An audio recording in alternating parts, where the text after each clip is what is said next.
Okay, so for over 70 years now, the most successful military alliance in human history has operated on one absolutely foundational premise. And that premise is simply this: America will show up.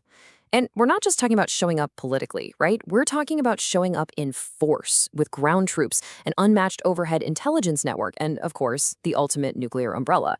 That ironclad promise is literally what turned NATO into the tightly integrated warfighting machine we know today. But what happens to the world order, and ultimately to your own security, if that core premise just suddenly shatters?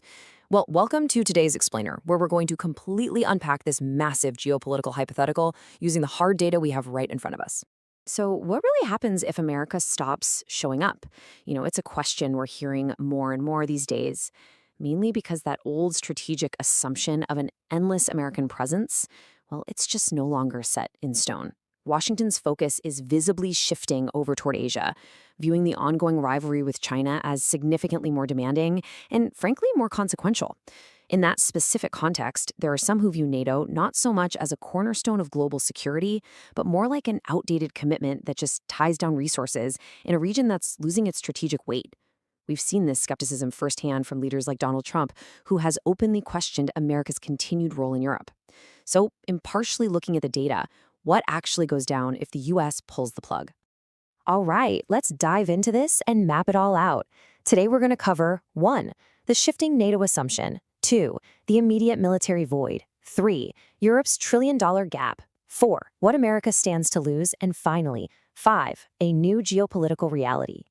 Starting us off with Section 1, the shifting NATO assumption. You see, NATO didn't just align a bunch of independent armies. It integrated dozens of distinct militaries into a single, massive machine that is completely, deeply reliant on the United States. But as we just touched on, the geopolitical compass in Washington is pivoting hard right now. The pressing, everyday rivalry with China means that for some policymakers, locking so much of U.S. power projection into Europe just feels like tying down vital resources. And if that shift in focus ever evolves into a full-blown withdrawal, the ripple effects, they'd be practically instantaneous. Which brings us to Section 2, the immediate military void. Now, on paper, NATO wouldn't just vanish overnight. The institutions, the buildings, the member states, they'd all still be there. But in practice, the most critical capabilities the alliance is built around would instantly evaporate. Modern warfare depends almost entirely on speed and logistics. And the contrast here is honestly pretty stark. The U.S. carries the massive logistical burden with roughly 270 heavy strategic airlift aircraft. But the European allies? Collectively, they operate just over a dozen in that exact same class. Without the U.S. doing the heavy lifting, Europe's ability to actually move troops and equipment at any meaningful scale just plummets. But honestly, it goes way beyond just airplanes. Imagine completely stripping away the American layer. The Pentagon currently operates hundreds of military satellites and surveillance fleets that give commanders a real-time picture of the battlefield. It provides Aegis missile defense, B-2 long-range strike capabilities, things that shape a battlefield before troops even engage. And crucially, it provides the central command structure. Europe's national systems are capable, absolutely, for sure, but they're incredibly fragmented.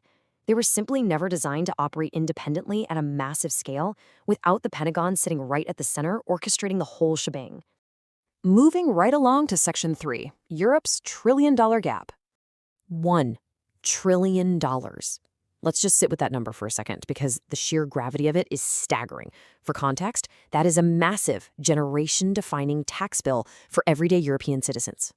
If Article 5, that whole idea that an attack on one is an attack on all, loses its American backing, adversaries are absolutely going to start probing for cracks.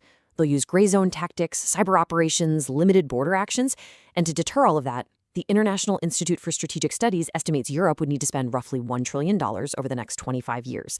And get this, that's just to replace the conventional day-to-day capabilities that are currently provided by the US. Now, what's really interesting about this slide is breaking down what that massive figure actually buys. It's essentially the world's most expensive and desperate shopping list. We're talking 400 additional fighter jets, 600 main battle tanks, 20 destroyers, and 10 nuclear-powered attack submarines, plus dozens of AWACS and missile systems. Europe would essentially have to reinvent its entire military posture from scratch. But here's the kicker. Having the money isn't the exact same thing as having the means. Technically speaking, Europe has the GDP to afford this. What they critically don't have is the industrial base to actually build it. Outside of a few exceptions, like France successfully ramping up to 30 Rafale jets a year, or Turkey simultaneously building around 50 naval vessels, the broader European industrial base just isn't built for rapid expansion. Naval shipyards have shrunk over the years. They have a severe lack of capacity, and more importantly, a severe lack of time. It would take literally decades to rebuild this production capacity, and during that massive transition window, a fragmented Europe would be incredibly vulnerable to coercion. Okay, Section 4, What America Stands to Lose. Take a look at the number 40. For all the intense focus on what the U.S. brings to Europe, we often forget what Europe brings to the U.S., and that is geography. Across the continent, the Pentagon maintains a massive network of more than 40 military bases, logistics hubs, and pre-positioned equipment. And these aren't just sitting there for Russia. They act as vital, essential staging grounds for U.S. operations all over the Middle East, North Africa, the Sahel, and the Arctic. Without Europe, America's global reach becomes distant and incredibly expensive because it's suddenly forced to project power across two oceans thousands of kilometers away from any potential conflict zone. And hey, beyond just the physical bases, there's this invaluable political layer. NATO provides the United States with massive political legitimacy. When Washington acts alongside NATO, it doesn't look like a lone superpower making some rogue unilateral move. It looks like a unified international response with real diplomatic weight. Without Europe backing it up, America loses its most valuable diplomatic shield, which means it would have to navigate major global crises entirely alone. Also, we definitely cannot ignore the economic shockwave here. Europe is the absolute largest and most consistent market for American weapons, taking in about a third of all U.S. arms exports. European countries are heavily invested in the F-35 ecosystem, Patriot missiles, HIMARS. And remember, these aren't just quick one-off deals. They lock these countries into decades of maintenance, training, and upgrades with American defense giants like Lockheed Martin, Raytheon, and Boeing. If the U.S. just leaves NATO, these companies lose their biggest, most reliable export market overnight, which severely threatens the broader U.S. defense industrial base. And finally, Section 5, a new geopolitical reality. So, analyzing the source material, it points us toward two profoundly different paths. Outcome one is a splintering of pacts, where nations basically start hedging their bets. Western Europe focuses on long-term industrial rebuilding, while Eastern Europe, facing those urgent right-now threats, prioritizes quick results. The whole continent basically becomes this fragmented mosaic of smaller regional alliances. Now, outcome two is a unified power center, where Europe manages to overcome its disagreements.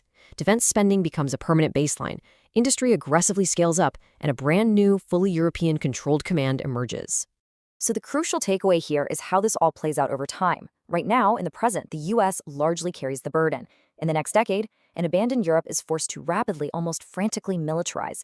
But fast forward 40 to 50 years, and a historically passive Europe successfully breaks its subjugated dependence on Washington, finally emerging as a fully independent power center on the global stage. This isn't just theory, guys. This directly dictates the geopolitical reality the next generation is going to inherit. And honestly, that brings us to an absolutely fascinating realization about the true nature of this alliance.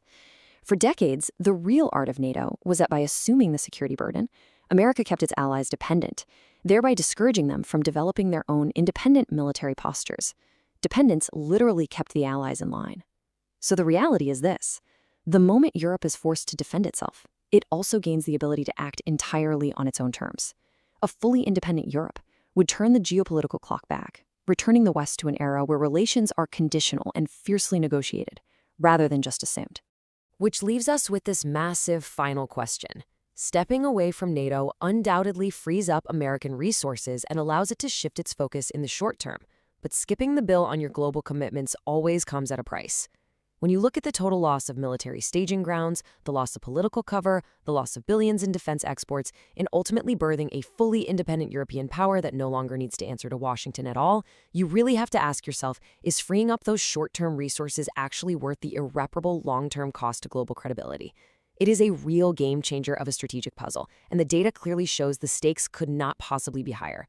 Well, thank you so much for joining me on this explainer. I really hope this breakdown sparked your curiosity as much as it did mine. Keep questioning, keep learning, and I'll see you next time.